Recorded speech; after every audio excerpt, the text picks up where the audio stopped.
All I'm right, not so I'll sure buy my where P's and Vanessa Q's. is, but let's see. Okay.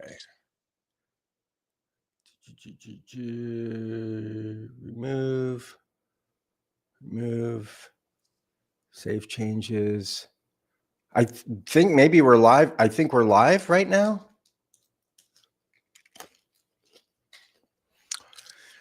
Okay, well, looks like the show has started. I just had Josh LaQuire here, and I have a feeling he's going to come back, and we're waiting for just a moment on Vanessa. There she is. We've got Vanessa coming. We've got Josh LaQuire. What's up, everybody? Happy New Year. Hey. You. Happy New Year. Hey, It's so Vanessa, good to see you again. Hey. I can't tell you how much I appreciate both of you jumping on this January 1 show during the Rose Bowl, which is just kind of crazy. I really should have thought this out a little bit more, I think. I think that definitely would have been a good thing. Hey, Peter, welcome to the show, buddy. Happy New Year. Oh my gosh, Happy I haven't New seen Year. anybody in like a year. This is crazy. Right. Well, we've got a really fun show planned, and for all of our live viewers and the folks that are going to watch this later on, I'll tell you what we're going to do. We're going to talk about planning and getting ready to have an amazing year for 2025. Just a little side note, one of the things I did yesterday is I wrote a song for Casey, and I don't write a lot of songs, but I do enjoy it sometimes. And there's a line in there that 24 can kiss my ass, right? So happy to see the back of this year and the very start of 2025. So let's just do kind of a little quick catch up on how everyone's doing and how your holidays were. Vanessa, how did it go? Maybe a little awkward on my side. I'm recently separated from my husband, so kind of doing the figuring out of what holidays look like now. So not bad, just different. Yes, that's to be expected. What about you, Mr. LaQuire? It sounds like you had a fun time last night.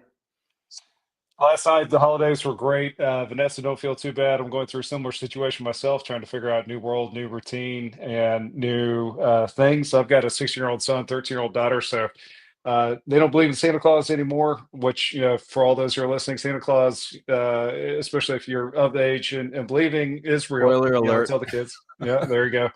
If you don't believe, you don't receive, is what I say to them. But yeah, we had a great time hanging out at the house, kicking it together. And then, as I mentioned to you, Josh, this week is my off week where, I'm pretty much solo without the kids. So I got to have a little fun watching an 80s cover band play some great tunes last night for a New Year's Eve celebration. So, today, New Year's Day, running about 50% brain cells, I think. So, I apologize in advance. Took me half the time, man. So, look, I wish I was half as smart as you. So someday I'll get to be as smart as your post New Year's Eve party. So there's that.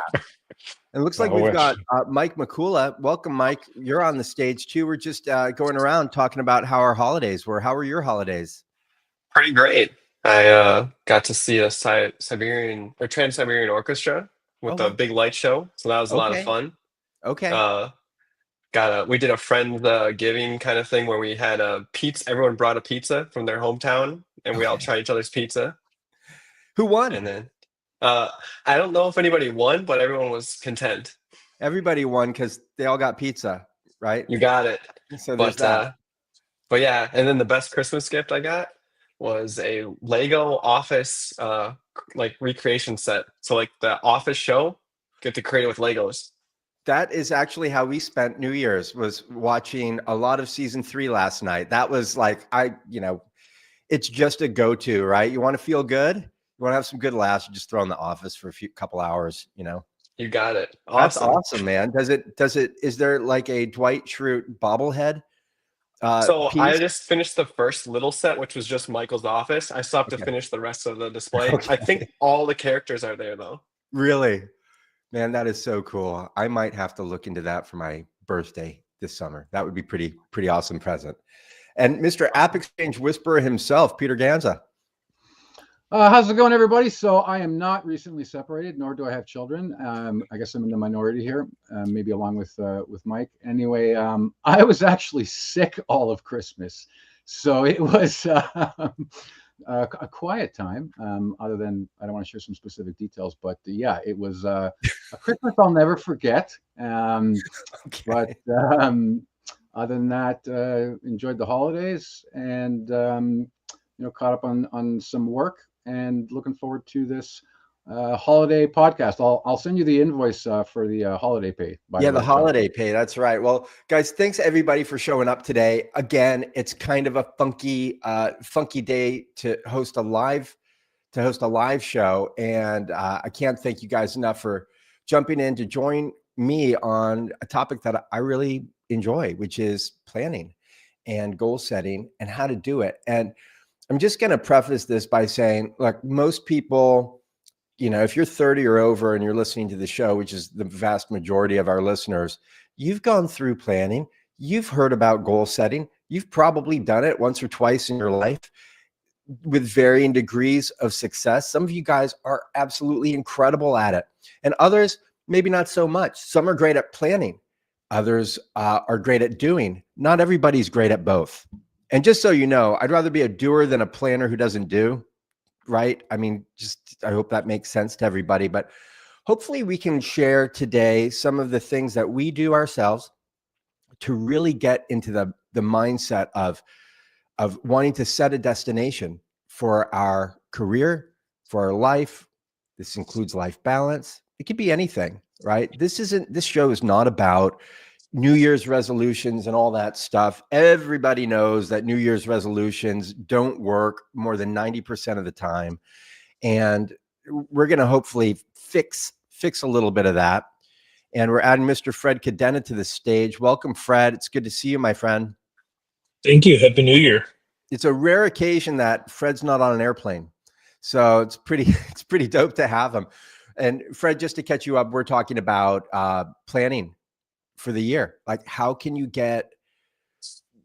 make it so that 2025 is, I mean, maybe if you have an incredible year, maybe it's a duplicate of 24, but I think for most people, they're going to want something a little bit more out of 25 than maybe they got out of 2024. And we're going to go into that. But first, brought to you from the salesforcerecruiter.com, Salesforce Staffing LLC. We do have a few jobs available right now. We just got very, very busy. We have 5 openings currently. One is for a lead consultant for a nonprofit SI practice, a group that we love. We've staffed about a third of them. Very close relationships with the leadership there. People who go there tend not to leave, right? It's one of those places. And in this role, you'd have about 3 or 4 people under you, and you'd be working on NPSP and nonprofit cloud projects. We also have a couple different roles. Well, they're not different, a couple of the same roles. Senior consultant / solution architect. You don't have to be an SA to apply for this job, but it pays quite well. It's about 170 all in. So not bad, really good for someone who's ready to be an SA. I think this organization, and it's a small SI practice, it's fully remote. They really like people who just have tons of drive and the ability to learn, right? If you can demonstrate those qualities, then you'll get an interview through me and maybe even a brand new job with a shiny new paycheck. So senior consultants, I need 2 of them. I also have a solution architect opportunity for an SI practice that focuses just on insurance, all kinds of insurance, right? Medical, health, life, property, marine, all that stuff. So if you've got at least a year or 2 of experience in the insurance industry, and then you also are very skilled at architecting solutions for clients, then we want to hear from you. And then the last one is more of a technical role for the same nonprofit group I mentioned earlier. I'm going to have more details on that next year. So make sure you visit the salesforcerecruiter.com /JOB and check out some of these opportunities. They're not all up, by the way, but a few of them are. Okay, enough plugging. Let's dive in. I would love to find out, first and foremost, tools. I want to talk about tools. These are often software products, but not always. And I'm really interested in what kind of tools the members of this panel utilize to plan their week, their quarter, their month, their year, or to stay on track with some of their goals. Let's start with Josh. Go ahead, Josh. Yeah, sure. I'm a huge fan. I've been using Evernote for years. I kind of keep a running log every day of with the little check boxes of things I need to do to help me stay Sure. on top of things. So Evernote is kind of my secret sauce. I always use my Google Calendar pretty heavily as well. I actually look at my calendar and schedule time for myself, even if it's not time I'm meeting with clients or partners or vendors or consultants, just time for myself. So I kind of take a very regimented approach of looking at, the 8 or 9 hours a day I have and actually going, hour by hour, if not, minute by minute to schedule my time. And I think, just doing that at a minimum, super effective. But a lot of it also comes down to, kind of looking at a board of all the things I have going on. We use GitHub projects in our practice to look at our client projects, all kinds of initiatives. So I like putting things almost like it looks like a Trello board, where you can put cards up Sure. and track things. So those are kind of the three things I use really just to manage my time, manage my schedule, plan, and look ahead. But that's really good for the short term stuff. The long term stuff, I kind of sit down and journal and think about, this year, especially with the new year happening, going through the exercise of journaling and thinking about, what really matters to me, what do I want to accomplish, where do I want to focus, is kind of the necessary precursor to using all those tools and putting those things in place. So that's kind of my combination of tools that I'll look at and use.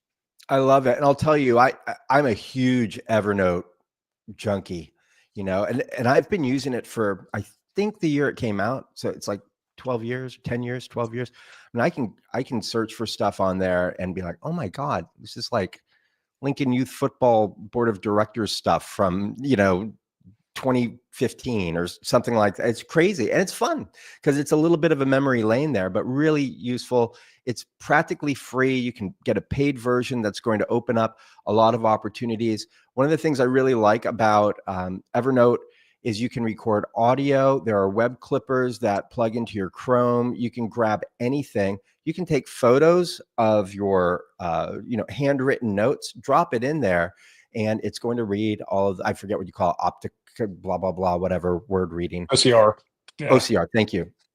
And so it's super easy to find things. Every single person that I interview and every single client that I talk to, I'm not punching it into my CRM. I'm punching it into Evernote, and then I'll transfer it after I organize it, drop some AI to clean it up a little bit, and then I'll pop it in. But it makes it super easy. And then you've got all of your raw notes from any conversation that you have, provided you take those conversations. Now, I know that Fred and I, we talk along with Eric a lot about other tools that can be used to record conversations. So AI summaries, Zoom offers it. There's probably 10 different products that are pretty popular. So I'm a little bit old school there. But with that, let's go to Fred. What are the top tools that you're going to be using in 25 for your planning?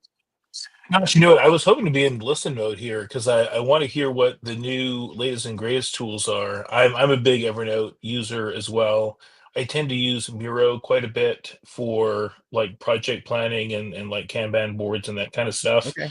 I don't have a real good, I mean, I live out of calendar, right? I've got a lot of appointments. I've got you alluded to, I travel a lot. So obviously, sometimes I probably let the calendar rule my life too much, but I don't have like a good, like general task list type of a I tool, see. like unless it's tied to some bigger project or bigger thing that I'm working on. Nothing that's really kind of stuck. So Are you on definitely Mac or interested are to you hear. a PC guy? I'm a Mac. You're a Mac guy? Mac and iOS. Okay. Well, I'm going to recommend what I use for my task management system, and it's called OmniFocus, and it's just for Mac. It's not super cheap. It's maybe $80. I think it might be like $70, $80 a year. It is so powerful. And I'll tell you, the way that I organize it, I don't even know if I don't want to show everybody everything I got to do. It's a really long list, but I learned this from a coach maybe 7 years ago. And you can use this for OmniFocus. For those of you who are not Mac users, there's another highly recommended product called Todoist, Todoist. If you haven't heard of that before, now you have. And it's not dissimilar from OmniFocus. One of the things I love about OmniFocus is being able to short key tasks. So I can just hit like Option Command Space Bar and then type it in, what I need to do. And I can tab over, flag it, drop in a due date, how much time I think it's going to take, like different notes. I can do tags on it too. And you can even do location stuff with OmniFocus. So you can plug in stuff like, okay, I need to buy this, that, the other thing, 3 different things from Home Depot. Well, you're not going to even get a notification on that until it recognizes that your geolocation is near Home Depot. And then it's going to pop up and be like, guess what, Fred? Don't forget to go buy these things, right? So very, very powerful. And I think Todoist has a lot of that too. But here's my trick with OmniFocus or any of these tools. You're always able to create like a file, right? So on mine, I'm going to open it real quick. I'm probably not going to share it. So on mine, when I look at my projects, they're called projects. I have, for instance, SFS, Salesforce Staffing. I have training and implementation, productivity and planning, my websites, content production, anything personal, anything to do with the house, anything to do with finances.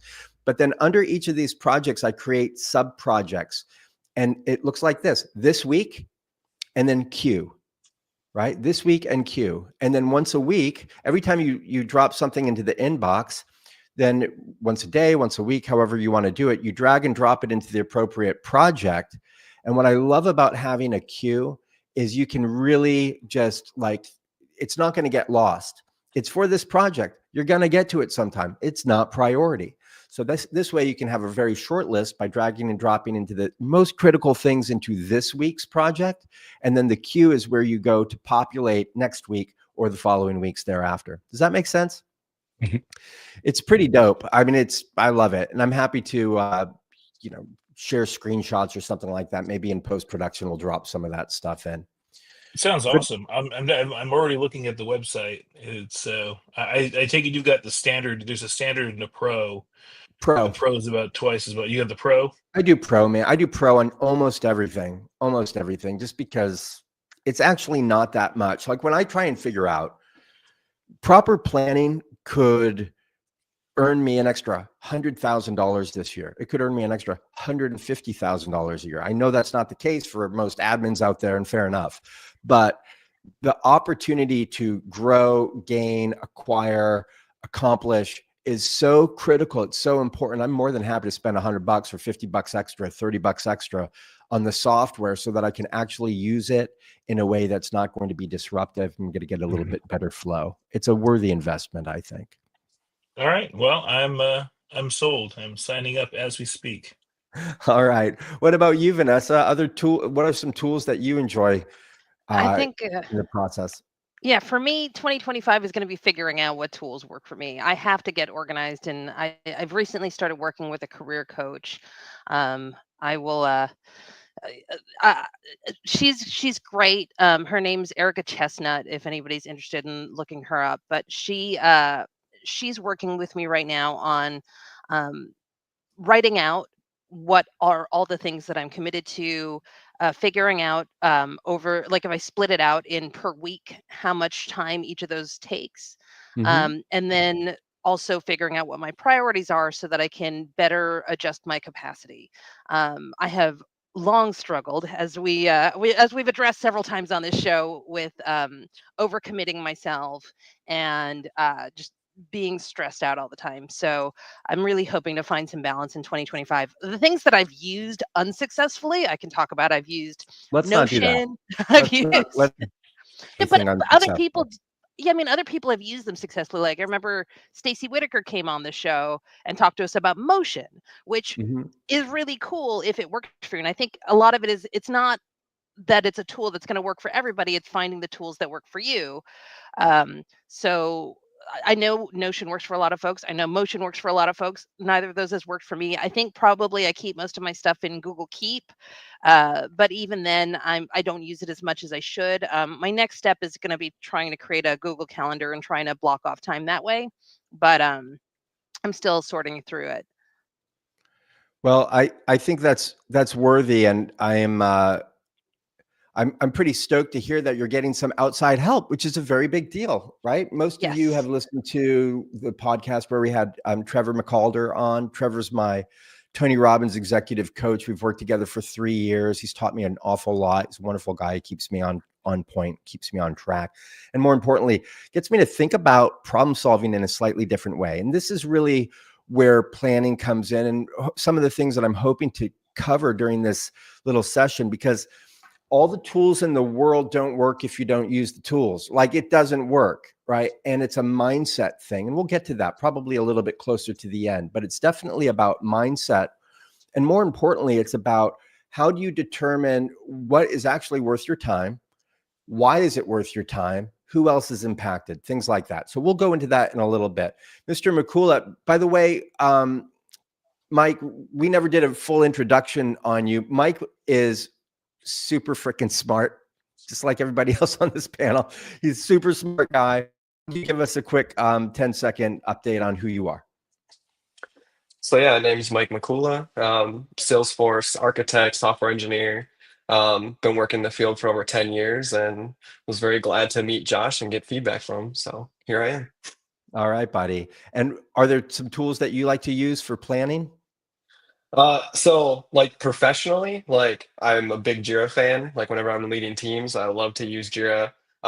Or for example, at home, we use Trello to manage all of our home projects. But like for wedding planning, then we're going to flip back to spreadsheets. So like we use spreadsheets for everything in there and financial planning. But what's really interesting is this year. Oh, thank you. Thank you very much. That's exciting. Yeah. What's interesting though, in the last couple months is I kind of actually turned the professional side off of all this super planning stuff and just made time to play. And that's actually caused me to reach my goals 10 times faster than I ever have reached them just by like finding things that I enjoy doing and giving myself to just be curious about them. Like with AI, like I went from just, hey, I can take GPT and put an app through App Exchange, like from scratch, to I can have Cursor build an entire full stack app in like a weekend. Like just monumental shifts from just saying I'm going to play. Or like Josh, when you gave me feedback about my resume, I was like, cool. Josh gave me an example of my resume, like what it could look like. And I was able to just take Cursor and have it build an entire website with all your feedback and then open source it, right? Like it's so just cool, man. Creating time to play like has been for me the most interesting way to like set goals. That could be a really fun session, by the way. Maybe we look at doing that just on YouTube one of these days. Sure. I'd like that. Yeah, that'd be awesome. Super fun. Very cool. Mr. Gans, are you still with us? I am, but probably not on camera. I've been having mad latency issues. My internet provider was kind enough 6 weeks ago to introduce latency. I was getting dropped calls. That's okay. Do you have a response to the question, buddy? Do you have some? So honestly, I'm definitely with Vanessa. This is the year where I got to figure my shit out. I've been relying primarily on Google Calendar, to be honest, just because that I've got Calendly, and so I booked tons of my calls in there. Obviously, for that, I'll go through the night before and just use kind of old school notes like built into Windows. I haven't converted to Evernote yet, but I'm blocking out some time just to get stuff done. But I've also been finding that the new Slack feature, they introduced some task capability.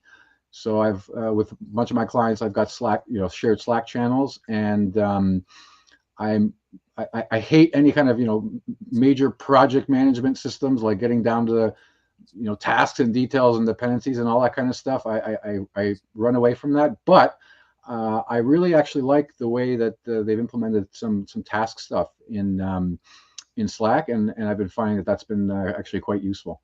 Very good. Well, thank you for sharing. I'd like to share a couple of mine that make a massive difference from a productivity standpoint. And I'm going to lean into this a little bit and just say, like, this, where did I find out all of this stuff? Well, I found it at asianefficiency.com. And Asian Efficiency is a group of people that have a podcast. They've got a podcast called The Productivity Show. They share all sorts of tools, ways to be more efficient, ways to be more focused. They focus on something called a T framework, which stands for time, energy, and attention.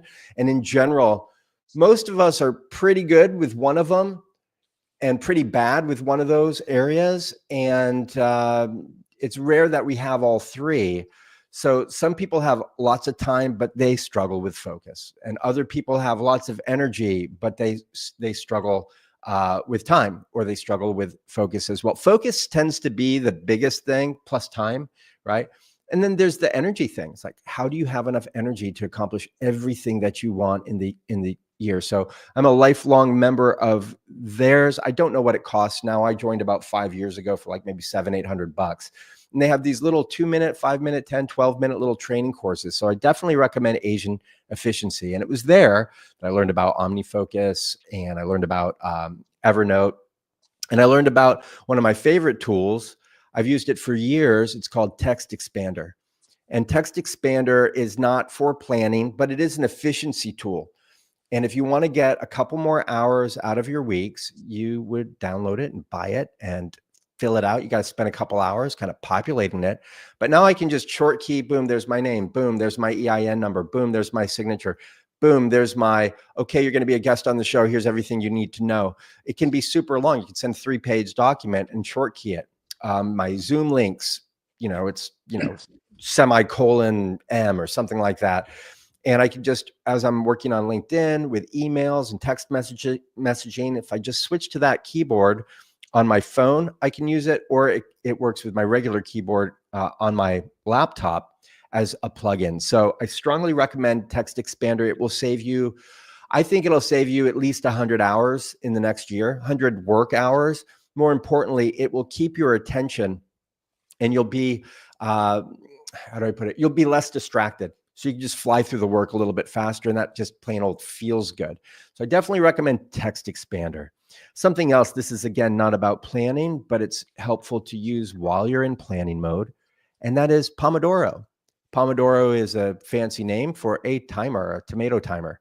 And most people, you can buy them at the store, like a little egg timer. But then you got to listen to click, click, click, click, click, click, click, and that's no fun. So I have one that's just built into my, it's just in my operating system on my MacBook, and I can just go up to the short bar, the shortcut bar, and turn it on. And I generally have it set for about 30 minutes. And what it allows you to do is you turn it on, and that's it. You're in focus mode, and you're just going to do the one thing. This is a big thing Asian Efficiency talks about a lot. Just do one thing at a time. Every time you switch to a different task, it can take up to 10 minutes to get back in the flow. If you do that twice, an hour, that's 20 minutes of lost flow. And that means now you're working till 8, 9, 10 o'clock at night instead of 5 or 6, right? So the idea is to get the most out of your time. And I really, really believe that the Pomodoro timer is great. It plans for you your breaks, and you can set it for whatever you want. Usually it's like 25 minutes, 5-minute break or 4-minute break. And after 4 sessions, you get a 20-minute break. And in a way, you kind of planning in a little bit about a little bit of that fun, Josh, right? Like you can go out, okay, I'm going to go take a little walk around the block and get my blood moving again. So I like all of those. And then the last tool that I really like, and I've got a couple others I could probably share, is called the New Year Calendar. And I think it's spelled N-E-U. Let me double check that. New Year, yeah, N-E-U Year Calendar. It's a calendar. You hang it on your wall. There are a number of ways that you can hang it, by string, by tacks, all clips, like all sorts of things. And it's big. It's like 4 feet. It's like 4 feet by 3 feet or something like that. It's very large, and it's the whole year at a glance. And what I love about it is it's basically working off of the idea of having instead of a 12-month year, you're planning out 12 weeks. It's like a 12-week year. So you're plotting everything out. Mike, you might have a project and this is going to take you 10 days, right? And you can just put it on your calendar and populate it with all of your projects. And the idea behind the calendar is when you populate it, is that you're sticking with that one project until it's all the way done. A lot of us major in minor things. A lot of us get 90% of 5 projects done and never close the loop. I mean, nothing's going to feel crappier than having 5 projects and none of them are done, right? So the idea here is you got a project or a work task for the day, just start it, do it, don't stop till it's done, period. This is very hard to do for some people. I can tell you, for someone who's moderately distractible like I am, I'm not full-blown distractible, but moderately, it's super helpful. Because you just look at the wall, you just look at your wall and be like, why am I working on that thing, which I know when I sat down to plan, I told myself, that's not important. It's just not. It's fun. I'm going to get some dopamine hits off of this project. Is it going to further the success of my candidates, my family, me, anything like that? Well, hell no, it's just not. So I strongly recommend people investigate the New Year calendar. All right, that's it for products. Anything else that we want to talk about product wise that can help people with their planning before we move on? I might offer just a little bit. Vanessa, you said something earlier that I think was really insightful. That's probably good for folks watching the show. Yeah, a lot of times we just got to try things out, just kind of see what works for us. There's so many products out there. I think we're kind of seeing this now in our world with the proliferation of LLMs, co-pilots, and agents, and so forth, and just the proliferation of apps you can use that we've always had. The SaaS revolution and now the agent revolution. Sometimes you just got to say, hey, I don't need to sign up to something to commit to it for life. I just need to try it for a week or two, see if it works. And if Yep. it doesn't work, try something else. So kind of getting into that pilot mentality, try before you buy, kiss a few frogs before you find your prince, Sure. or however you want to frame it, is probably a good way to find the right tool set that works best for you. Yeah, I think Uh, you're right about that. I'll share something maybe slightly on the personal side, but I think very relevant to this. So I'm homeschooling since September. I have a son that's 11 with ADHD, and besides leveraging ChatGPT for like I created my own GPT that has all the Common Core standards, so to help me put together stuff. He struggles with this focus. So yes, he has some medication that can help, but I have a thing that is in his folder that I give him with all of his work that says things to try when you lose focus. So one, change of scenery, move to another room or outside in the backyard to reset your focus. Work outside, try to do your work in the front or the backyard. Fresh air can give your brain a boost. Task switch, when stuck, switch to a different task for a while and then return to the original one. Because sometimes I know even me, like I will sit in the same spot and trying to will myself to do something and it's just not working sometimes. Take a shower. Do the Pomodoro timer. We love the Pomodoro timer here too. 5 minutes of exercising. So run around the block, do some jumping jacks, something like that. Body doubling. I have another desk right next to me. Body doubling is actually something I learned from Tracy Green, and certainly helpful What is sometimes that? to just you just have somebody in the room with you that's also co-working. Can I tell you something? This is, sorry, it's a little bit of an aside. I recently flew back from Portland to Florida, and I cracked open the laptop and just sandwiched between these two people. I got so much work done. Like I got so much in the middle seat. I got so much work done. It was incredible. And it almost made me think, I know what I'm going to do. I'm going to set up a co-working space where people are smushed together, like a tiny little space. They're smushed together. No one's talking to anybody. There's no talking. You're in a tiny little but comfortable seat, and you just have to crank because your goal is to get the hell off out of this place. Just get it done. You don't leave till it's done, right? Anyway, sorry, keep going. No, body doubling, and it's a thing. You can look up body doubling, and that is a way to focus. Declutter your workspace, clean up your desk for a few minutes to create a more focused environment. Use some headphones, take a walk. And then the other one that I thought was interesting, another one that I learned from Tracy Green, who's like been really helpful as far as giving me ideas to support my ADHD kiddo, is changing your clothes. So putting on shoes if you're home. And I think it's one of those things that happens when you're working from home sometimes, that you can just be in that home mindset. Sometimes putting on some shoes or some business clothes, or in my kid's case, just throwing on some sneakers even, can strangely switch your mindset a little bit in okay, now I'm in work mode because I have shoes on.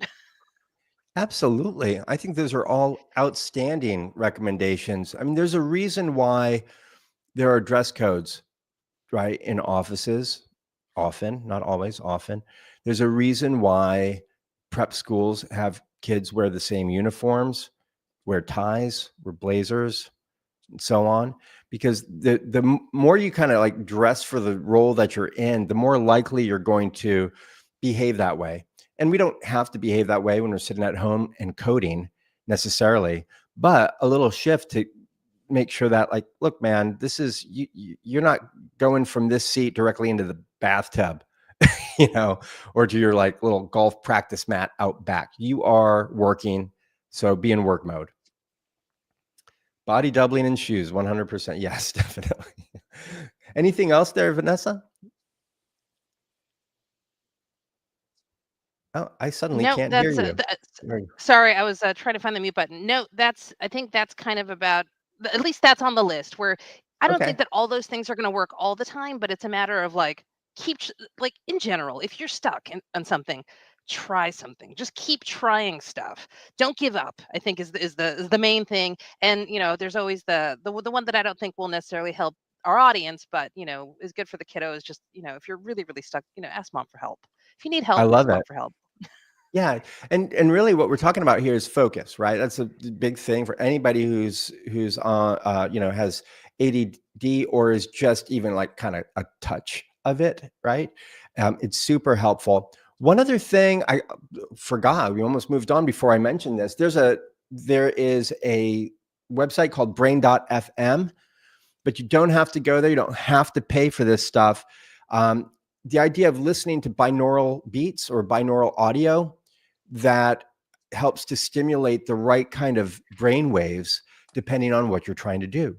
So if you're trying to do like very hardcore independent focus, it's one sound. If you're trying to do creative work, it's another sound. If you're trying to relax, it's another one. If you're trying to get a bolt of energy, and I did for years, I'd wake up, pound my water, put on my headphones, and play like this 10-minute track.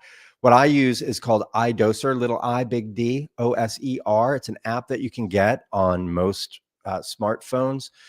There's a little bit of cost to it. You might spend a couple bucks. I use it for sleep. I use it for waking up. I use it for getting focused. But probably more often than not these days, I just type in focus into Spotify, find some cool playlist, put it on, get my noise cancellation headphones on, and then like, let's lock this thing in and, get it done. So I think that there's a lot to be said about these little life hacks, right? To get the most out of you. So good. Yeah, I do the same thing, Josh. I've got my playlist on Spotify. You have some that are electronic, some that are old school hip hop, some that are very nasty.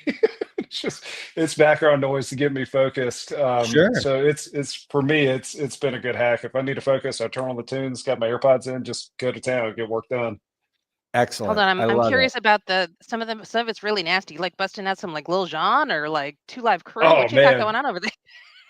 I love old school hip hop. So, I've got all well, I guess it's not so old. Well, maybe it is old school. I say Snoop and Dre and, Jay-Z Yeah. and all that kind of Yeah. stuff. Tupac.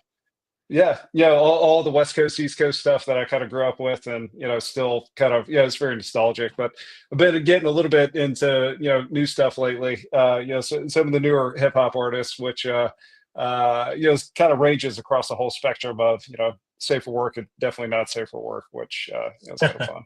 My son Sounds like makes Vanessa hip-hop. wants you to share your playlists.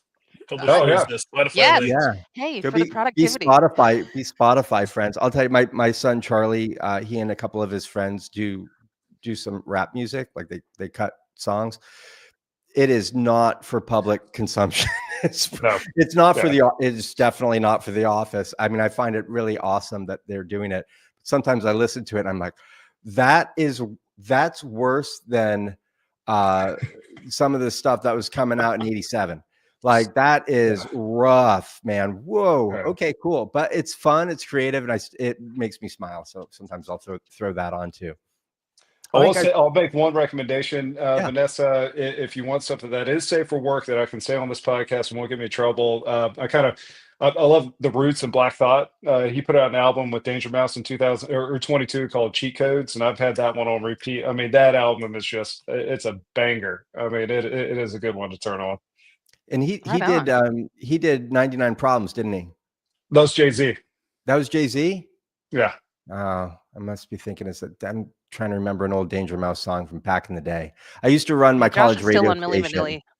back in 90, 91, 92. Yeah. Hey, I do love me some Milli Vanilli. Well, Josh, we won't tell you what happened with Milli Vanilli. They're such good singers. I just love it. all their work was theirs. Whoever actually sang the song was pretty good. Yeah, Let's say that. He's very, very good. Good production. Guys, let's dive into how to actually go ahead and plan. And I think there are a lot of things here. I mean, look, people take year-long courses on this stuff. We don't have that much time. Fair enough. So we're going to just kind of dive right into it. And I'd like to share something that has been a massive, massive help to me. I'm going to encourage people to jump onto perplexity.ai or their favorite, AI LLM, and do a little bit more research on this, but it's called the RPM system. It's from Tony Robbins, and it stands for Rapid Planning Method. And the idea behind it is that it's very results driven, results oriented, it's purpose driven, and you create a massive action plan. So I'm just going to kind of go over, I hope it's not, I don't want to steal the floor too long, but I do want to go over this just a little bit because I think it's something that's going to be super valuable to all of our listeners. The first one, and this might be a little bit of a different tweak. A lot of times people are planning and they just kind of come up with like, oh, I want to lose weight. Okay. I want to get a new, Talia, thanks. I blame it on the rain. Thanks, Talia. Sorry, I love that song. So look at me. I've completely lost my place. The idea here with the RPM is to approach the goal from a position of success and results. Okay. So a lot of times people might say, okay, I want I want to lose 10 pounds. It's like, well, okay, why? And why is weight the measurement instead of heart rate, blood pressure, how fast you run a mile, like health? Like losing weight's not necessarily health. Does that make sense? It's not the same thing. I mean, there's a correlation, but it's not 100% correlated, right? And I know this for a fact because I ran a marathon like 20 years ago, and I was beaten by a lot of people that were a lot heavier than me, like by a lot. They didn't look like they could run a block, and they crushed it. They really did. They crushed it. So health and weight, it's not the same thing. This show's not about weight loss. It's about goal planning. But the idea here, as an example, is why is that a goal? Like, what's the purpose of it? What do you hope to get? Because if you don't have a strong reason, none of your goals will be accomplished, period. And you might want to do a little exercise called the brain dump. Who here knows what a brain dump is? No one. Like a stream of consciousness kind of write-up? Kind of, yeah. It's very much stream of consciousness, although stream of consciousness is more like you keep writing and typing and typing. This would be more like list making, right? Stream conscious list making. And the idea is to just dump everything that you could ever hope to accomplish in a year and be bold, be really brave. The very first time I did this, I was, I think, about 28 years old. I had just bought some Tony Robbins tapes. I think I only got through, it was like a month of tapes. I got through the first 2 weeks, and I got so much done that year. I know I've mentioned this probably a year or two ago, but that year I went and what did I do? Bought a house, had a baby, got married, started a band, learned how to play drums, snowboarded for the first time, got licensed scuba diving, and ran a marathon and quit smoking. That was in 1 year. And I don't know if I've ever had another year quite like that. Right? But the idea was you dump all of this stuff down onto paper, and then you go through it and you decide which ones are really the most important, the most worthy. You bold them, you star them, whatever you want to do, put it on a short list. And then you're going to take a little bit of time and you're going to write down the reasons why it's important for you. And then this is my favorite part right here. You also write down who else is impacted by this. So many of us will not do kind things for ourselves, but we will do kind things for ourselves if it has a positive impact on our family, on our coworkers, on our employees, on our children, on our friends, on our neighbors. That is the reason that we need to actually have the motivation to move forward. Motivation's key for all of this stuff, but to have motivation, you have to have reasons. And once you have those good reasons, you have to have some accountability to it. And that means sharing your goals with other people. We've talked about this a little bit, right? Accountability programs, accountability sessions with other people. This is a version of body doubling. It's just next level. right? You're not physically necessarily there, but you have told someone, hey, Vanessa, my goal this year, one of my goals this year is to acquire my admin certification. And then you're going to set a date. Like, you have to have a deadline. These are SMART goals. If you're listening to this, you've never heard of SMART goals, it's okay, but you're going to want to Google that, SMART, right? So you've got to have like specific, measurable, action oriented, I forget what the other stuff is, time bound, things like that. So check out SMART goals. So figure it out. So let's try one just as an example. Mike, what's an example of something that would be really cool if you accomplished this year? Well, right now I'm pretty stretched on my goal is basically to have AI productionize an complete full stack app and deliver it as a product that anyone can use. And because right now I'm at a prototyping state, like I can build a lot of really cool prototypes that look really fun and flashy, but like building something that people could use and it's like production level. And if someone wrote it, they would like look at it and say, yeah, this is good code. Okay. Why is that important to you? Because I find it really interesting. Like I guess taking a step back, you talked about like, how much stuff you were able to accomplish that one year is probably because you were very passionate and you have a system of how you figure out what you're passionate about, right? Right. And I think that's interesting in itself because for me, I mentioned earlier the whole plane thing. Like that was for me a mechanism for me to create a place where I could try a bunch of things like Josh was talking about and find something that I was really interested in, find a tool that worked for me, and then just be super passionate, super focused, and accomplish more than I ever thought. So to have all of that amount to a deliverable, like something I fully shipped and could repeat and share, that would be very interesting to me. I like it. Anyone else want to offer up an example of one of their goals for this year and why it's important to them? Who else is impacted by that goal? Go ahead, Josh. Yeah, I don't know. This might be a little more confessional than, or maybe sharing a little more than I need You're in to. a safe But place, dude.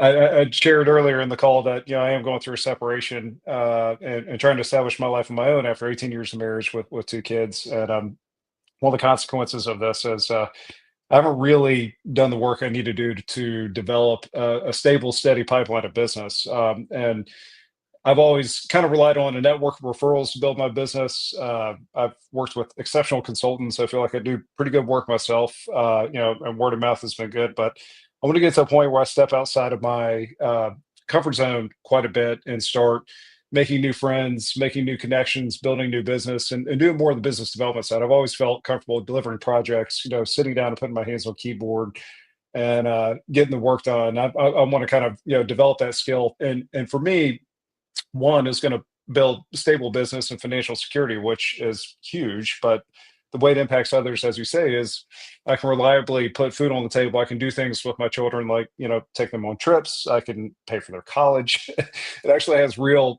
financial impact and real household stability impact. So that's a huge goal for me, is to step outside my comfort zone, do a lot more. Kind of if you look at my LinkedIn feed, I don't post a lot, I don't publish a lot, but to get out more, connect more, and develop connections and kind of build a bigger, steadier pipeline for my business. So that's a huge goal for me this year. Thanks for sharing that, Josh. And that is a perfect way to describe, it's a perfect example of what we're talking about here. You start with, what do I want? Right. And this is the question that a lot of people kind of mess up on, which is, why do I want it?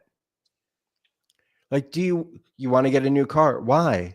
Because a neighbor on the left and a neighbor on the right both showed up with shiny new sports cars or something, and now it's just on your brain? Like, or is it because you actually need a vehicle? Like, that's important. You don't have one, right? Or you're spending too much on maintenance every year for your piece of shit. I got one of those. Don't ever buy an old Mercedes. Don't ever buy an old Mercedes. It's a nightmare. So, you've got to have your reasons, your reasons why. And then it is, what do I need to do? Right. And the what I need to do section is really fun. That's where we create what's called a map. It's your massive action plan. And when we're creating these maps, what we want to do as we're filling it out is not think about tasks, right? Oh, I need to get on LinkedIn and add 20 connections a week. I need to update this. I need to do that. It's like, okay, slow down. Let's not start biting off all sorts of activities. This isn't really about activities. This is about, although it gets to the activities, it's about describing all the ways that you could achieve that, right? Because we're so, we're pattern recognition machines, these brains of ours inside our skulls, and that's what they do.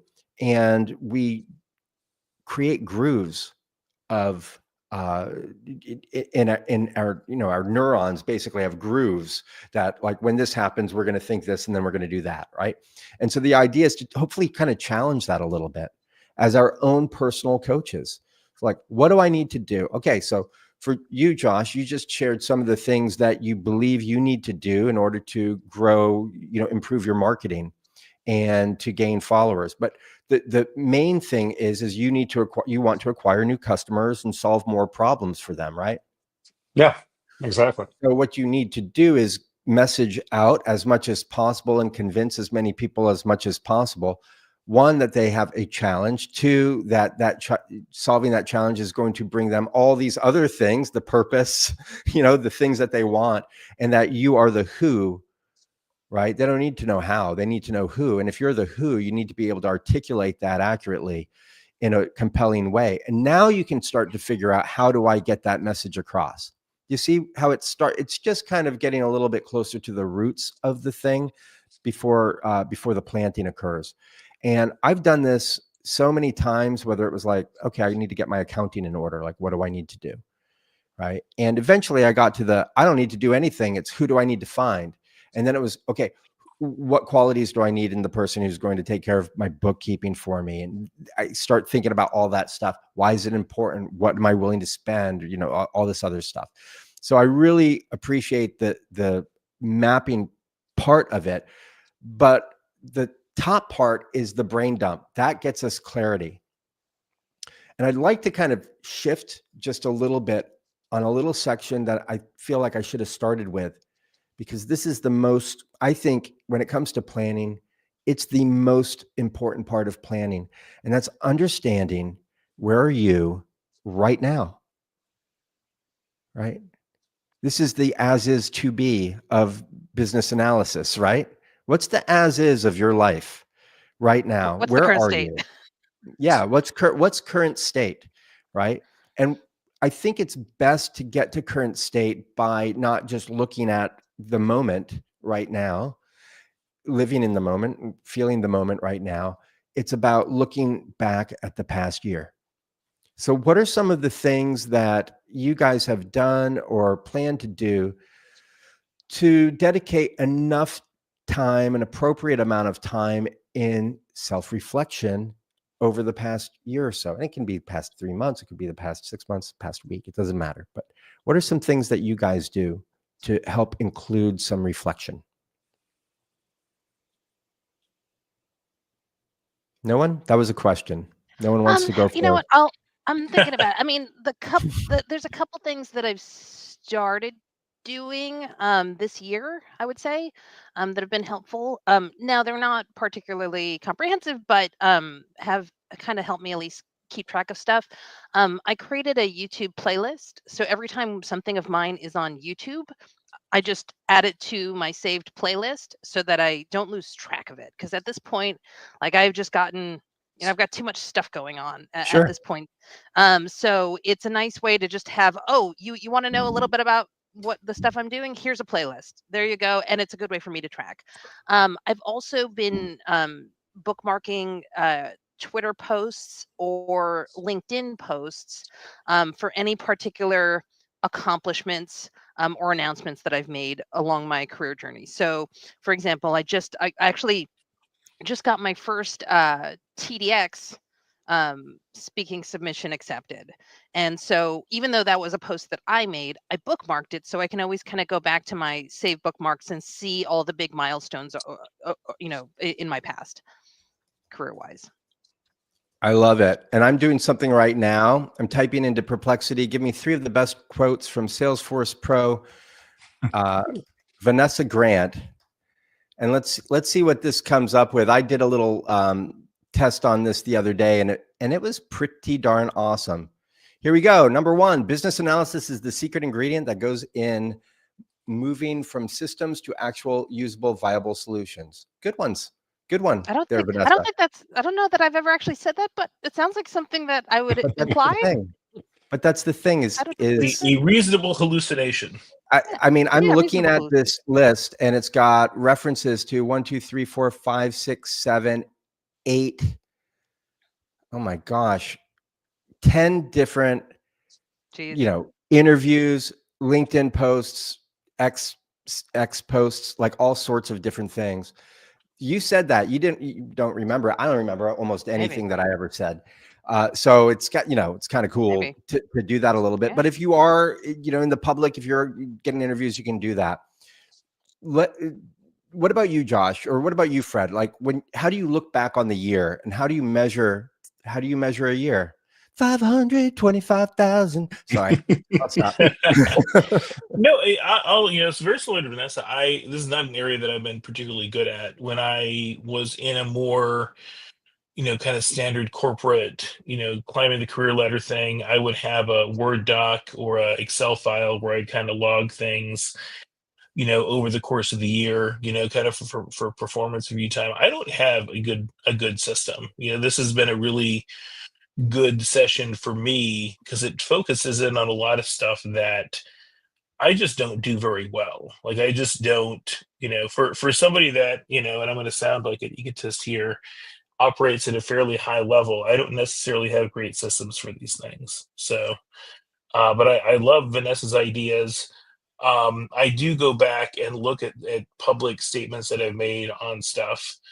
I had if you guys saw me on LinkedIn, I made a post yesterday. I was shocked for somebody who's as public as I am at how little I actually posted last year on the LinkedIn platform.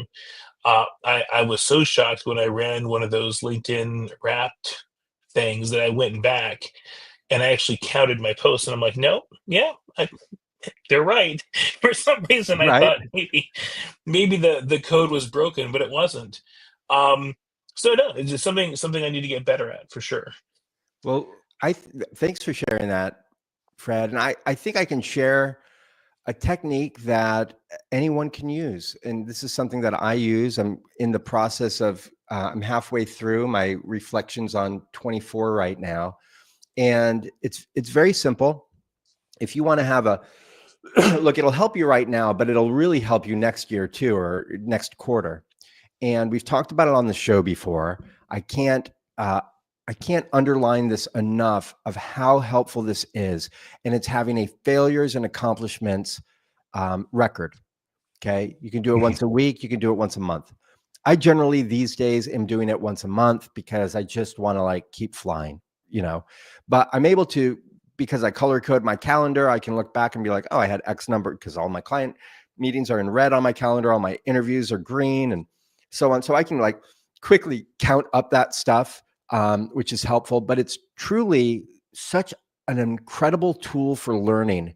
And it's not, I know that we've talked about this before, Vanessa, where it's like, gosh, listing a bunch of failures, that might get us down. Get over it.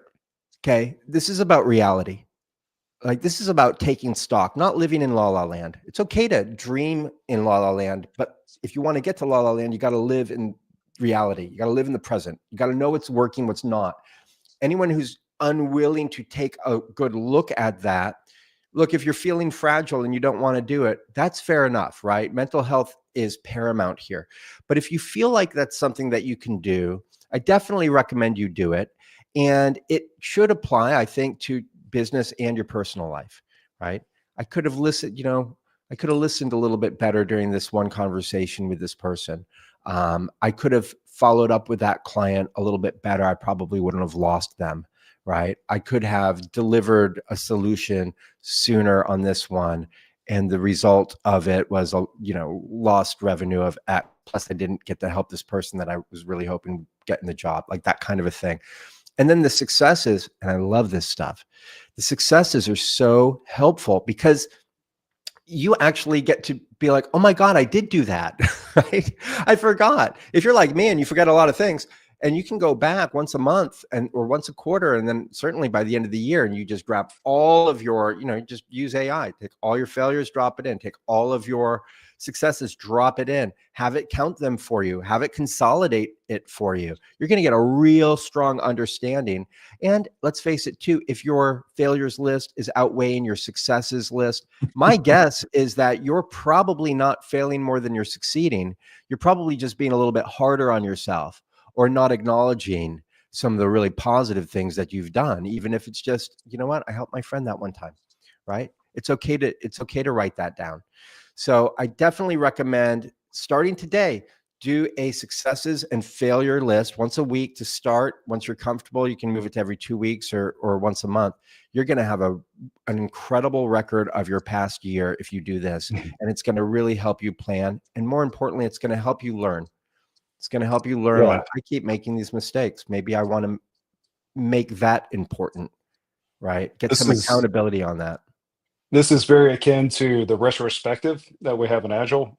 When I'm working with a larger team on a longer running project, it's by far my favorite ceremony in Agile, because every increment, every sprint cycle, whether it's 2 weeks, 3 weeks, 1 week, however long you've tailored that for your engagement, or if you work on a product development team that's truly long running, is what went well, what didn't go well, and how can we do better. You actually take a chance to reflect, because I do think as we look over the course of the year, there are the things that we have, goals that we set, that we start at the beginning of the new year with our resolutions, right? And by the middle of the year, it's like, I don't even remember what I resolved to do. We don't do enough of checking in and seeing what worked and what didn't work. And to your point as well, failure is stigmatized.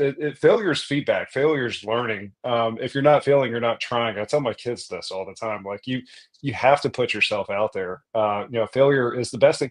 In fact, in sales, as I'm learning this, by running my business, I want to get a quick no instead of a prolonged no or an eventual maybe, right? Like, I'd rather just fail, and get that no early and often. So I think, the retrospective, kind of going back to the point, the retrospective activity needs to be scheduled, it needs to be proactive, not reactive, right? Like, as we get into our rhythms, our circadian rhythms, we get into our life rhythms, we get into our work rhythms, and we're putting out fires, we're kind of doing the tasks of the day. It's easy for me as a consultant to go back and see, I have clients who I did great with, who gave me great reviews and have come back and done more work. I have clients I failed, who haven't heard from and can't get a testimonial.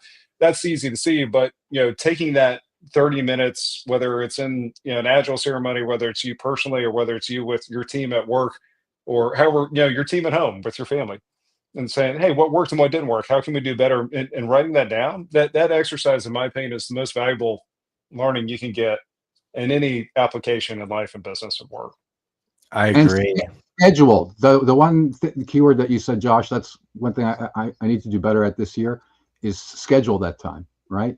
Whether it's just 30 minutes or whatever, where you decompress, do whatever the heck you got to do, and do that retrospective. But it needs to be something regular and scheduled. That's what I found that I had a challenge with last year. It was just kind of at a whim or something, right? If it happened here or there. No, this year I'm gonna put it in the calendar and actually get it done. And Fred, by the way, I think I speak for the whole group. We're all proud of you for admitting the problem exists. That is the first step.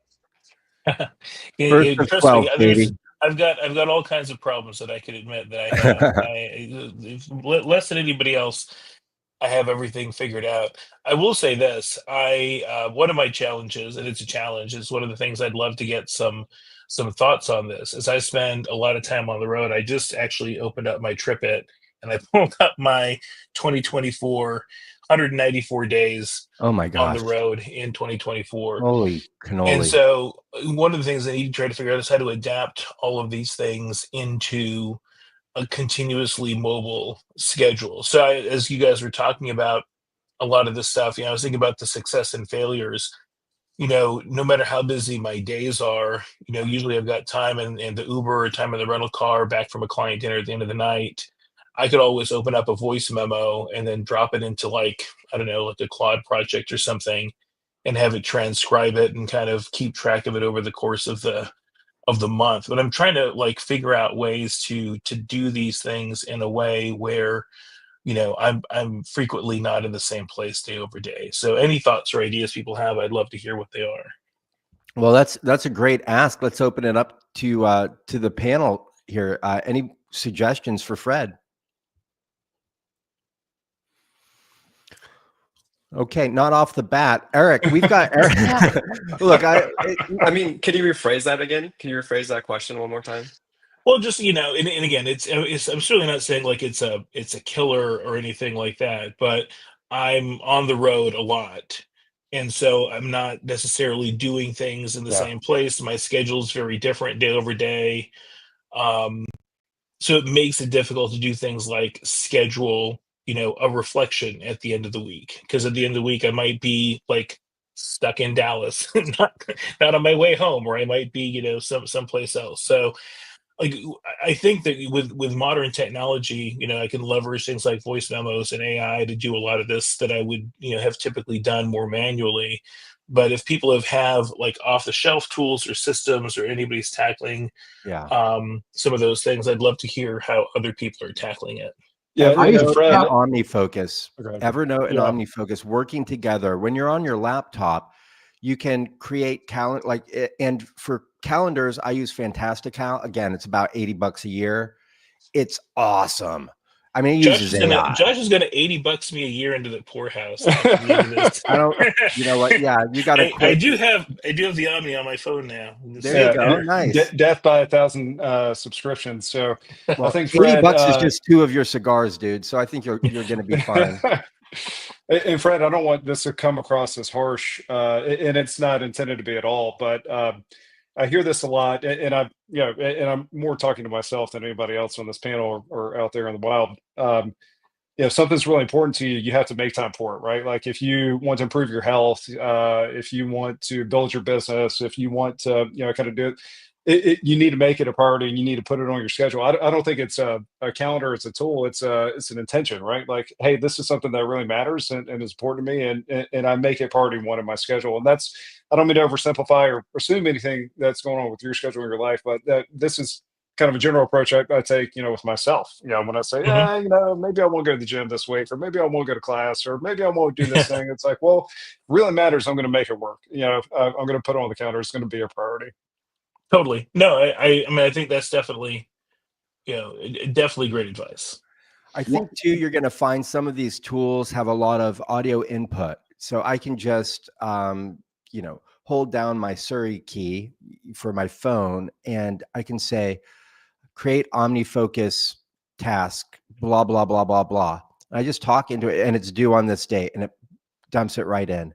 I can say, I can go into Fantastical and then hit the, voice button and say, create a calendar invite for Mike McCullough for 3 p.m. Eastern next Thursday, and make sure that it's, whatever, duplicate that second Thursday of every month for the, and it knows, and boom, it's in and it populates with the invite and you just click send. So there's a lot of these tools. And look, on your show on Banking on Disruption, and we're fortunate enough to have Eric with us today, who's the other person. It's you, me, and Eric on Banking on Disruption Short Takes, which is often the back half of your regular show. I think we're recording tomorrow, aren't we, Fred? We are recording tomorrow, our 2025 predictions episode. Yeah, I mean, Eric's going to be the tools guy. Eric, why don't you say hello and maybe share some thoughts on this with us? Yeah, just click unmute, Captain. Come on. This guy went biking out on a frozen lake today. I don't know. Eric might be broken. I don't know if you have been in your text messages, but he sent the map of the 16-mile frozen fat bike route that he took, and he may be out of energy to talk. He might. I think he. No, I'm never out of energy to talk. I was just sitting in the living room with my wife, so I had to excuse myself. Oh, there you go. So yeah, I relocated to the dark bedroom in the back of the house. So I've been listening and snooping. So I appreciate the conversation and echo a lot of the feelings and thoughts that you guys have been sharing. I think the intent comment is one that I have been thinking a lot about, and probably for the last 6+ months, I've been really focused on the business, and that's one of the reasons why I want to start the new year with just a crazy bicycle ride, and called one of my buddies and got accountability, and he was going to meet me at the trail at 2:30, so my ass better show up or he's going to be mad. And went out, and it was one of those things. I could have stayed at the house, I could have worked, I could have caught up on email, I could have done more planning. I've got billing that I got to need to take care of, but I'm trying to make health and personal time and stepping away. That's one of the things we'll talk about in one of the book reviews that Fred and I are going to be doing here for the Bankers Book Club, which is another podcast that we're on. Is also recording tomorrow. Yeah, exactly. It's going to be like, I don't read, so I wasn't invited. But podcast. Well, that's okay. All of my books are audiobooks anyway, so it's all good. But the intentional, unstructured time of just getting away from it all and allowing your brain just to wander and meander and come up with ideas. And I'm amazed at, when I do that, how often ideas will pop into my head and I'll get inspiration for something. And what I've done is I've got a Telegram app that I use for communicating with the team, but you can create a self memo, and I will find things online and send those to me in my self memo. But if I'm out on a ride, I'll leave myself a voice memo on Telegram, or I'll just transcribe it and talk into it. And then when I get back, I know that it's there, because like everybody, I'm sure on the call, you have the brilliant idea and you're like, oh, I'm going to totally do that as soon as I get back to the truck. And then you get back to the truck and you're like, son of a bee, what was it that I thought of at mile 6? Dang it. And you can't remember it, and it just doesn't happen. And so making sure that it gets out of my brain into something consistent, and making sure then you can go back. And I may not go back and look at that for maybe a couple of weeks, but it's okay, because I don't stress out, because I know that it's there if I need it. And that eases my stress load by just dumping the ideas and the things into that. And I really like the idea of a win and a loss concept. And we're kind of doing the EOS plan light, basically. And every Monday we do our level 10s, and it's a version that we've kind of modified. Now but I'm I think lost. I'm lost. I don't even know what that is. Anybody familiar with EOS, Entrepreneurial Organization System? Yes. Gino Wickman. It's a structured process to kind of organize your business. And one of the things that is part of that process is a level 10 meeting that you have every week with your team. And it escapes me why it's specifically called a level 10, but it's got a structured agenda that you run through in order to get information out for your team, and you identify issues and your rocks that you want to accomplish. And we're a small enough team where a lot of the EOS stuff doesn't really feel right, because it, I think, is good for a really large, maybe a large organization. But I think going around the robin and saying, all right, give me one win and one loss for last week. And if you want to talk about it, that's the failures accomplishment thing. Yeah, exactly. With accountability. So I think that's tell awesome, everybody, Eric. so that we can be here to help you. And if you get a win, we all celebrate. It makes you feel good. If you got looks like you just got kind of a little bit cut off. Eric, thank you for that input. Sure it doesn't happen again. Yeah, I think you just cut out a little bit, buddy. But thanks for being on the show here tonight. I really appreciate it. And looking forward to seeing you tomorrow. We've only got about 15 minutes or so left, and I want to make sure that we're covering a couple of very critical things. And one is something near and dear to Josh's heart, and that's calendaring, right?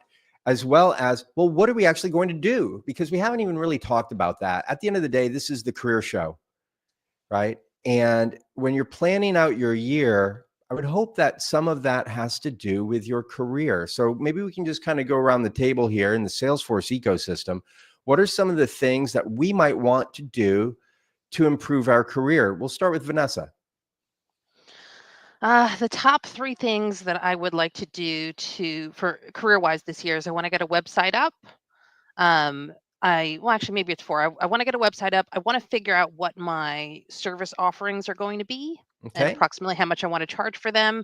I also want to start outlining a course or figure out what kind of passive income I can create. I think those are maybe the top 3 things. There you go. Thanks for sharing that. And I do think that that's one of those things, like, I want some side income, so I'm going to create a course. It's like, well, hold on.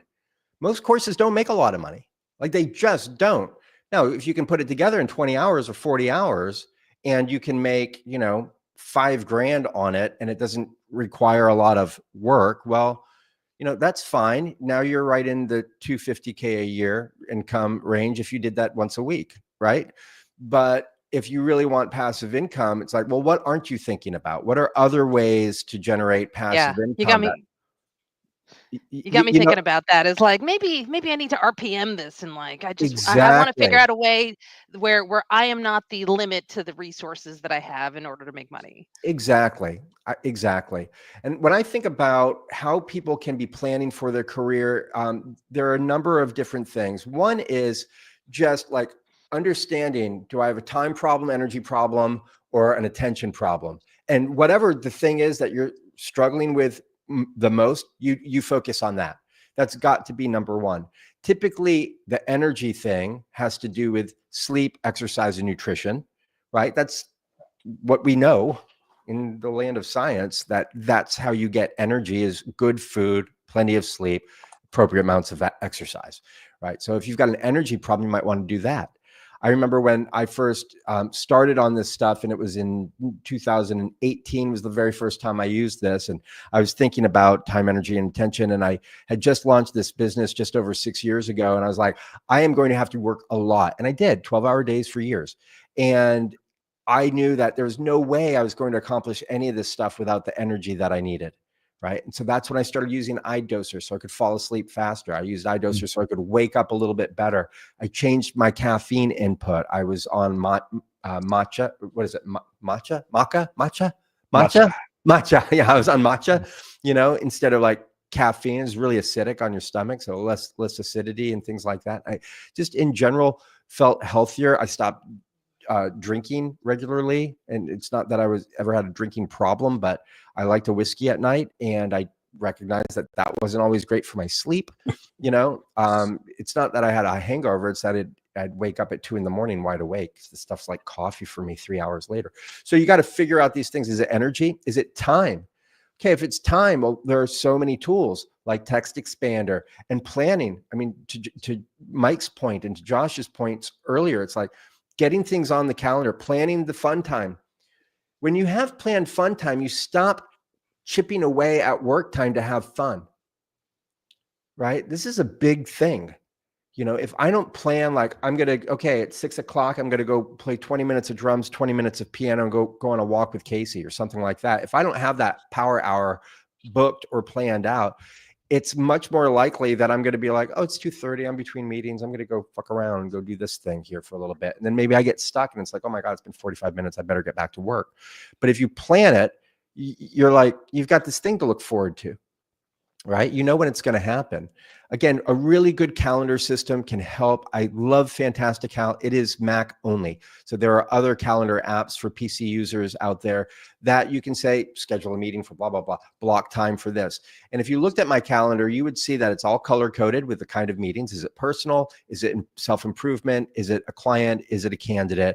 Or is it just blocked work time?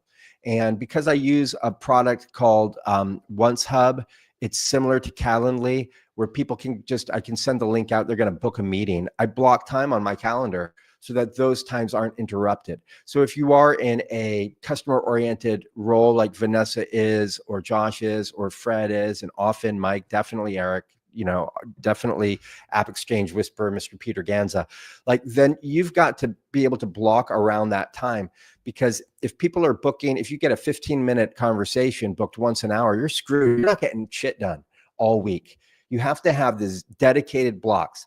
And I strongly recommend that you do something like Eric talked about, which is this thinking time, right? I have thinking time scheduled for Fridays. That's when you're working on the business, not in the business. That's when you're trying to figure out, like, what can I do better? How can I, what can I learn? What video can I watch to learn something? What can I implement today that will improve the overall business? Not let me make more client calls or look at more resumes for me, right? That's for me. For you, it's going to be whatever it's going to be. So I think getting onto your calendar, strongly recommend a Sunday night session. Like the weekend should really be Friday at 5 to, Sunday at 5. And then at 5 o'clock on Sunday, as long as you're not, getting stuck into some Sunday night football or something. I mean, you use your best judgment. Maybe it's Sunday morning. You plan your week. That means you populate your calendar with time blocks for the projects that are on your New Year calendar that are the most important things. And you're going to get the one thing done. Do the one damn thing, right? And make sure that you've got enough time blocked off for that.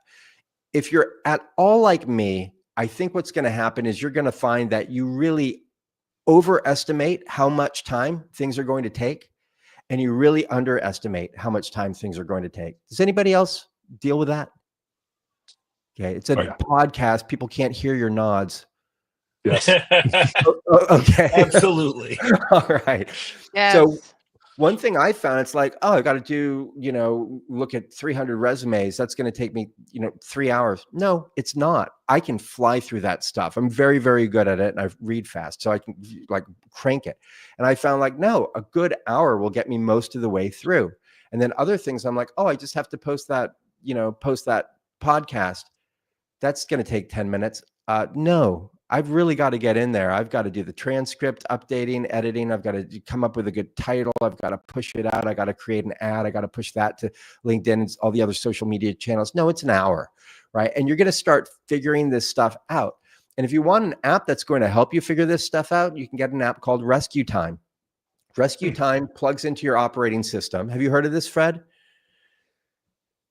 No, I haven't. I'm just laughing because if you don't have affiliate links for all of these, you definitely should. Hey, you're really missing out, Josh. No one's going to watch this. Who are you kidding? This is like a friend hangout. Maybe someone will watch it. But yeah, Rescue Time's awesome. I used it for about a year and I got really great value. I don't use it anymore. I don't feel like I need to. But what it will do is it will automatically look at, you used this app, this many minutes in the week, this many hours. These are the days that you're using it the most. You're using this app, you're using that, you're on Google, you're looking at news channels this much, you're looking at stupid YouTube videos this much, you're looking at helpful YouTube videos that much. Like it gets into everything. And so if you're a little bit security concerned, don't get it. But I think it's solid. And it's really just measuring not so much all the content that you're consuming, but if you're going to CNN or Fox News, it knows you're on a news thing. It doesn't know what articles you're spending time on or what videos you're watching, for instance. But you can start to see wow, my Wednesdays are really efficient. Why is that? Oh, that's because I exercise Thursday night and I sleep really well and I wake up refreshed, right? So you can start to pull together some ideas here. So I definitely recommend that. I think that we should spend the last couple of minutes really talking about in more broadly what Vanessa shared. Vanessa shared 3 of her goals, and thanks for doing that.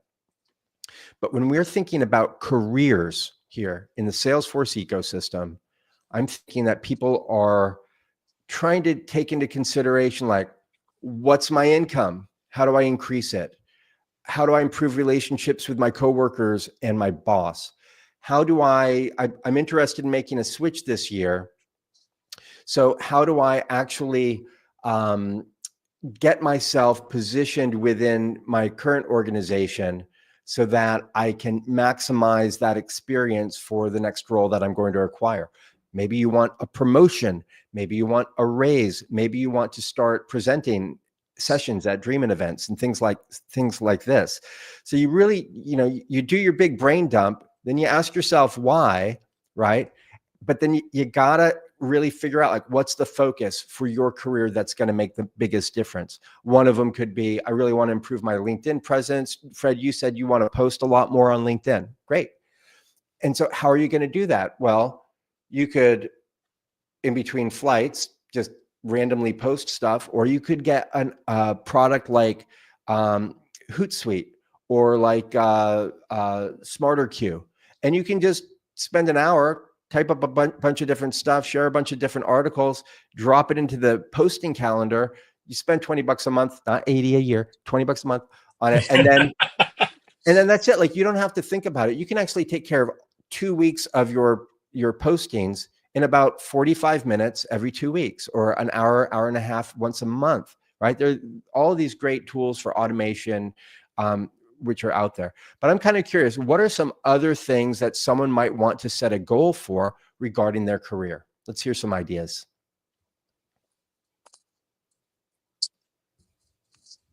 Well, I don't know. Okay. Oh, go ahead, man. No. Oh, no, you first. I say, I don't know how relatable mine are. I'd share mine as well. The one that is probably relatable to people, and it ties in with what Vanessa put in the chat comments. I don't know that it would necessarily be Agentforce, but I've never been the most technical person. I'm definitely more on the business and sales side. That being said, I do have some technical chops. Then I like to exercise them when I can. And it's probably been a good 6 to 9 months since I've tackled anything meaningful. So I want to tackle some kind of a technical challenge. I haven't identified what it is yet. It probably won't be Agentforce. Not that there's anything wrong with it. Just might be something, a little bit different, maybe a little bit more, through a more of a mainstream, AI platform. But that's definitely one of mine. My others are, well, this is probably relatable too, and it's maybe not as directly tied into a career objective, but I just need to get dialed in on what I'll kind of call health and wellness stuff. A lot of the stuff that you shared a minute ago, Josh, ever since COVID came in, I just have not been dialed in from that perspective, not really making time to go to the gym, not eating the way I should be. It's very hard, 200 days on the road a year, Fred. I mean, it's hard. It is hard, but hard shouldn't be an excuse to the other Josh's point when he was chatting earlier. And I just need to get that dialed in a little bit more. So that's the second one. The other two, probably not on everybody's list, but I've been talking about getting a book published for the last couple of years, and I actually want to get that done. I've set a deadline to myself by July 1st to have that out. And the other thing that I do quite a bit that I am now drawing a harder line that I'm not going to do for free as much or potentially at all is speaking gigs. So I'd like to have 5 paid speaking gigs this year. Again, it's hard for me to do a lot more than that with the rest of my schedule, but those are kind of my 4 top items that I've identified. Very good. Thanks for sharing that. And I wonder if anyone else wants to contribute and share, what are some general things that people in the ecosystem would probably want to accomplish this year to improve their career? Yeah, well, go ahead, Mike. I see you're coming off. I've got a couple things, but you go first. I'm just going to say I had one specific goal, and it's to find one thing that I love to do, and I can do it for the rest of my life, right? Like, and that'd be awesome, but maybe it'll change, right? But like, I've tried a lot of different things, and like certainly right now my passion's all about the AI stuff. And so whether I land a role working with AI for my next job or I build a company on it, either way, like I just want to find that one thing that I love to do and I can do it for a long time. Yeah, golf, dude. Golf you can do till you're 90. Like, just do that. It's expensive, and you'll hate it 3/4 of the time, but you could do golf. Go ahead, John. I want to echo Fred. I think one of the things I would pull out of yours is make what's most important. Identify what's most important to you. Make that priority number one. I think that supersedes everything else on the list. I think, Mike, with that, your point about finding what you're passionate about and diving into that. I can't begin to tell you. I've been building apps for over 20 years, been consulting for a long time. If you don't love it, find something else to do, right? Like, you're just wasting your time. Every client I have knows if you're burned out or you don't want to be there, or you're just, trying to say the buzzwords, right? So find what you love and dive into it. And if it's not in this ecosystem, that's okay. Fine. If you want to go out and be a nurse, if you want to be a lawyer, if you want to go back to med school. I was talking with somebody last night who was a manufacturing plant manager, and she's like, I don't want to go to law school, but I'm 40 years old. And I said, the most interesting people I know have second careers, have reinvented themselves. Yeah, right. Like just do it, right? Yeah. You only live once, as all the kids were saying about 10 or 15 years ago. And, I get made fun of for saying that. But I think those things are probably way more important. What I was going to say, I did want to kind of get back to the agents and all the AI hype. There's a lot of marketing right now. Salesforce is pushing Agentforce hard. So it's driving all of us in the ecosystem. We're getting whipped by Mark Benioff to ride that train, which I don't think is a bad thing. Autonomous agents is really the convergence of the very best of LLM, of copilots, of all AI technologies today. When you can actually build an agent that does something a human being can do, there's massive value there. Now, the trick to doing that, if you're actually interested in doing that, and Mike will probably speak much more authoritatively than me on this, but I've taken a deep dive into this past year myself as well. You have to really be good at understanding business process. No agent will only be as effective. Every piece of technology you build will either augment and make a great process much better, or it will take a bad process and make it much worse. Agents are just another augmentation tool. They're another catalyst tools. And if you want an agent to work, you have to understand a process. The second part of that too is if you want to get into agents, you have to have that kind of business value, iterative, kind of agile mentality. Start with a pilot, iterate. There's no, I think that the days of the big gold-plated, multi-year, multi-month projects are over. Everything's about understanding what's most valuable to your business, what's most valuable to your clients. So as a consultant, as an individual, as somebody in this ecosystem, the career advice there is understand business process, geek out about business process. And if you don't like that, I'd say, find something else to do. So I'm giving you a little bit of a plug there, Vanessa. The second part of that is get into what is most valuable for the business, where I can pilot and iterate and try things out, try before you buy, kind of do things on a small scale. And as an individual, building your resume, building your portfolio, you want to write down where you added value to your client or your business. And Josh, I think we talked about this in one of your last podcasts. If you're not adding value and you're not tracking that, then your head's on the chopping block. And this is a very aggressive, tough environment to get hired. And a lot of people are getting fired and laid off. So focus on delivering value constantly. And that's not a threat. It's not something to scare people. You should be thinking about, where am I making myself an asset to my client, to my company, to my employer. Absolutely.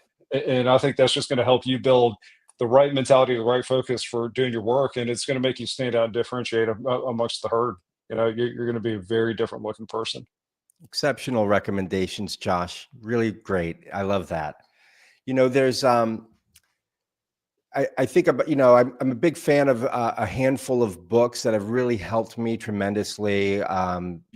Jordan Peterson is certainly one of them. I'm a huge fan. He's one of my favorite people on the planet. I've given one of his quotes. I bet I've said it 6 times on this show over the years. But I'm probably gonna mess it up. But the idea is, in your role, look for where responsibility has been abdicated and assume responsibility for it. If you're listening and you are, whether you could be a leader or not, you could be entry level, it literally doesn't matter. If you want to grow your career at all, you must start with growing within the organization that you're currently serving, right? This is not necessarily helpful for those of you who are not working, but for those of you who are in the workforce in a company, you must pay careful attention what's not getting done and then do it. One of his quotes around abdication of responsibility is that abdicated responsibility is turned into the power wielded by tyrants or exerted by tyrants. I mean, it's just that whole idea of like, look, if you don't do it, someone else is gonna, and you might not want those people to do that thing that's really important to you. So be very careful about shirking your responsibilities, one, and be very careful about assuming some responsibilities that have been abdicated by others. Don't be a tyrant, okay? But do it and do a good job. And when you do that, you will advance your career. You might advance your career in the current organization you're in. If they don't appreciate it, another company might appreciate it, and you'll have a record of accomplishment. So I strongly recommend that to begin with, right? Anytime like when people are thinking about their career, they think about so many things. Okay, where am I working? Am I remote? How much am I getting paid? What are the benefits? Who am I reporting to? How supported am I? Is my certification journey or my desire to be a presenter and do sessions at events, is that supported? Do I feel like I can get the help that I need? Do I feel like I'm compensated fairly? How do I know if I'm compensated fairly? What research might I need to do? How can I increase my income? Or in Vanessa's case, where can I identify some passive sources of income? And, that's a big thing. People think about their careers. They often think about money, and why wouldn't they? You're paid to do the work. But there are so many people out there that struggle financially, and they really think that the way that they're going to solve their problem is by getting a job that's going to pay them more. And for all of those high earners out there, you guys know who you are. You know that 100K that you're getting over 300K, you're not getting almost any of it, right? Like, it's not a number to be wielded. It's about how you're using that money. I ran a little search on Perplexity earlier in prep for the show, because I wanted to share just a really good number, and the value of saving and preparing for these downturns. A lot of people listening to this show lost their job in 24. Some of those folks are going to be fine. Some of those folks won't be fine. Maybe you didn't lose your job. Maybe you lost clients. I lost clients in 24. Still connected with them, but they're not hiring. They've got hiring freezes. So these sorts of things happen. So I asked Perplexity, I said, take $100 and tell me, after accounting for all inflation, what is $100 investment in a basic, simple, like Dow index fund, like the most basic kind of fund that you could invest in? What's $100 going to be worth in 10 years? And what's the same $100 going to be worth in 20 years? And in 10 years, that $100 will have the buying power of $265. And in 20 years, that $100 will have the buying power of $733. I am not a financial advisor. I'll just say that. I probably wouldn't ever model financial success after Josh Matthews. Probably wouldn't do that. It's not my biggest skill set, saving money and things like that. But this is a really powerful thought. So when you're thinking like, yeah, I'm just going to buy that. Oh, I'm just going to get it. Oh, I'm just going to do that. Like, just pause and just think, okay, I'm 40. When I'm 60, I will have $633 more dollars if I just don't touch this, if I just don't spend this $100 right now. Do you see what I mean? And so as you're going through this kind of career planning, how to get the most out of your year, if it's about finances and money, if that's a big thing, it's like, like got to pay for kids in college. We've got 3 kids in college right now. It's not the cheapest thing in the world, right? So when you're thinking about that stuff, just think about your spending, right? And not just on how to earn more money. A lot of people will leave great jobs that give them, that offer mental health and camaraderie and like really awesome projects to work on and learning opportunities. And they'll leave it for an extra 20 grand. And they'll adapt to that income so fast, and they will forego some of those positives that they had in their last role. So, make mental health important. Make, I think, clarity of thought really important. I loved what you said, Eric, about that creative time to think, and meditation is a big one. I've had an accountability partner in my friend Francisco Valdivieso for about 6 years now. And we talk every Tuesday for 30 minutes. He's an old friend. We've been friends for over 20 years. So we do that. And he's just, oh God, I had a thought. Where was this going? Oh my God, did I just brain fart? I brain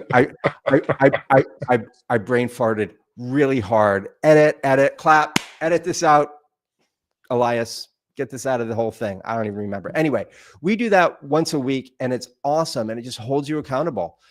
So like, have an accountability partner, make big plans. And the last thing I will say before we kind of say our goodbyes here, and this is an inspiration from my girlfriend, Casey. A lot of you guys know Casey, and that is to dream big.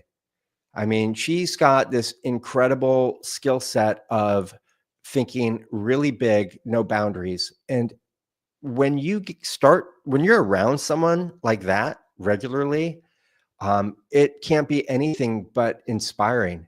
Whatever you think you want, ask yourself, is this all I want? Why not more? What if I had said 20% more? What if I said 100% more of that? What if I want to, maybe you're thinking, oh, I want to increase my income by 20%. Why not 100%?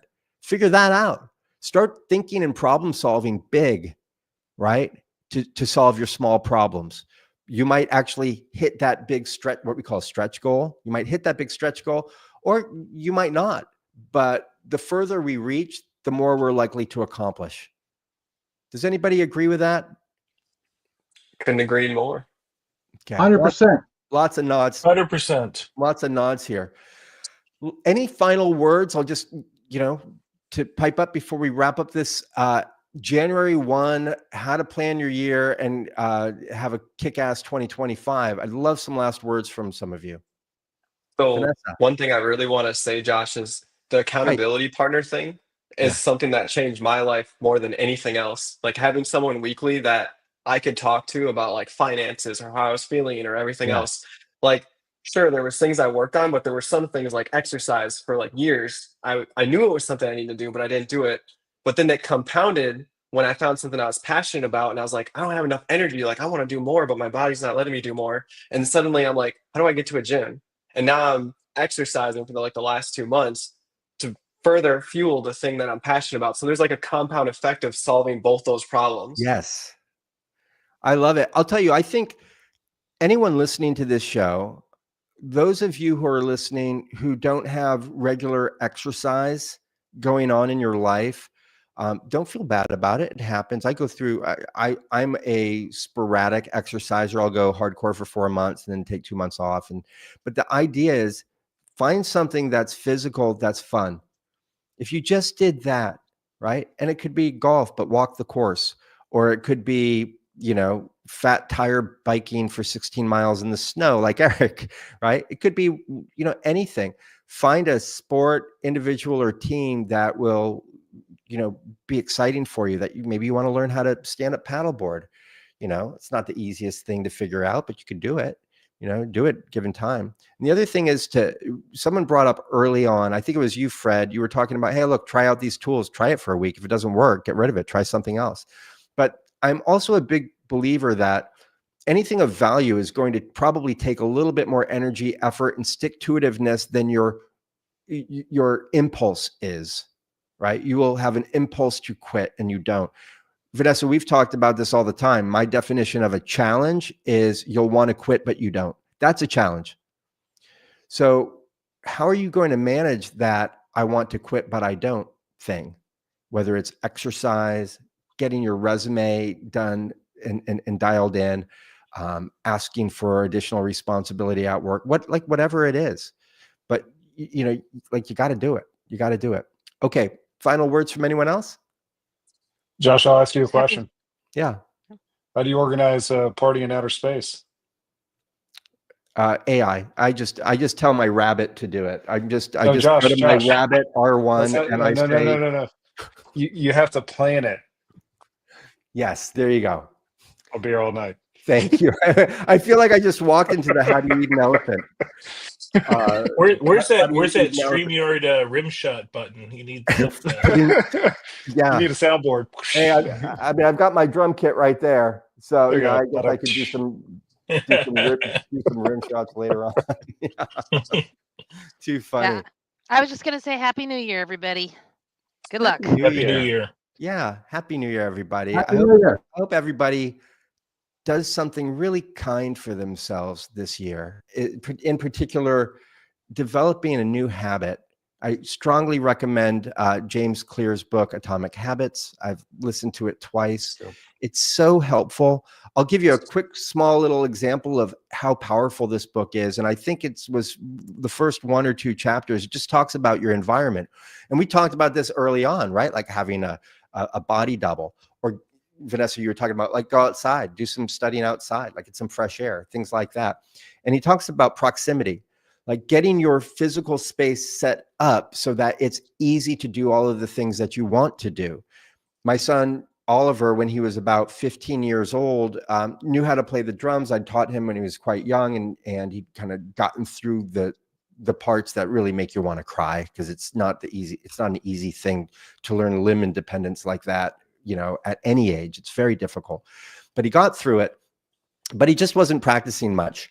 And he said that I remember he came to me and he's like, I feel like I'm not good at a single thing, like the way my brother is, because Charlie does art and he does this other stuff.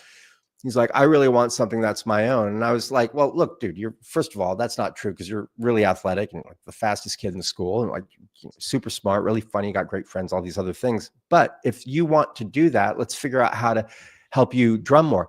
All we did is we took the drum kit and put it in his bedroom. That's it. Problem solved. Twice a day, he would jump on that thing. Within 3 months, it was like, oh my God, who's that?